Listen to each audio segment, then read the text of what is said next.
welcome to Math 7, and this is Unit 2, our integers unit. And this is our first lesson for this unit, and we're going to talk today about directed numbers. Directed numbers is just another name for integers.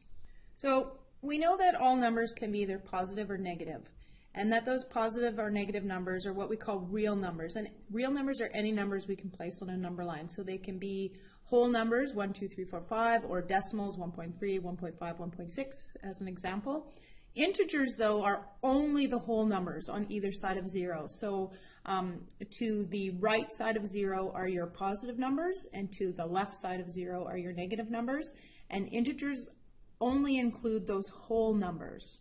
So positive integers are positive whole numbers, so those numbers again on the right side of 0, and negative integers are the negative whole numbers on the left side of 0. So we can represent integers in a couple of different ways. In the book, they represent them using yellow tiles and red tiles. Yellow for positive integers and red for negative integers. And just like when we did the algebra tiles, I'm going to ask you to use pluses and minuses instead. Okay, so the plus will represent a positive unit, and the minus will represent a negative unit. So this one positive here represents +1, and this one negative represents a -1. When you put those two together, they cancel each other out and they become 0. So we call that a 0 pair. And you can represent any integers with tiles. So if we look here, we've got 1, 2, 3, 4, 5 positives, so that represents a +5 or a +5. And 3 negatives, which would represent a -3. When you 0 pair them, the combinations to represent an integer becomes infinite. So if you look here, you've got 1, 2, 3, 4, 5, 6, 7, 8, 9 positives and 4 negatives. And so if you 0 pair those 4 positives and 4 negatives cancel each other out, you're left with a +5 as a representation. Here you've got 10 positives and 5 negatives. And so again, if you 0 pair those, you're left with a +5 again. So even though you have a different combination of positives and negatives, both of those representations represent a +5. So anytime you have a positive and a negative together, that makes a 0 pair. Okay?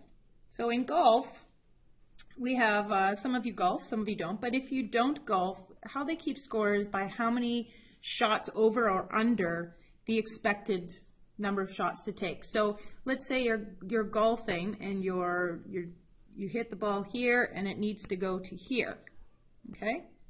And they say that it's going to take 3 shots to get there. That means that this particular course is a par 3. So if they do it in 3 shots, they get a par, which equals 0, okay?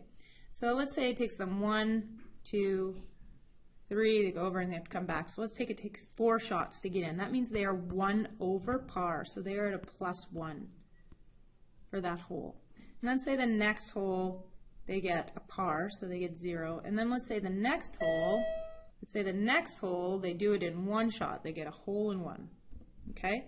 So that would be a -2. So if they're 1 over, that's called a bogey. If they get in at 0, that's par. If they're 1 under, that's a birdie. If they're 2 under, that's an eagle. So it's just different terminology, okay? But it's essentially the same thing. So the lower score, the better in golf. So in this case, this +1 and this -2. So if we had a +1, a 0 is nothing, and then 2 negatives, if we 0 pair that, we know that their overall score is -1.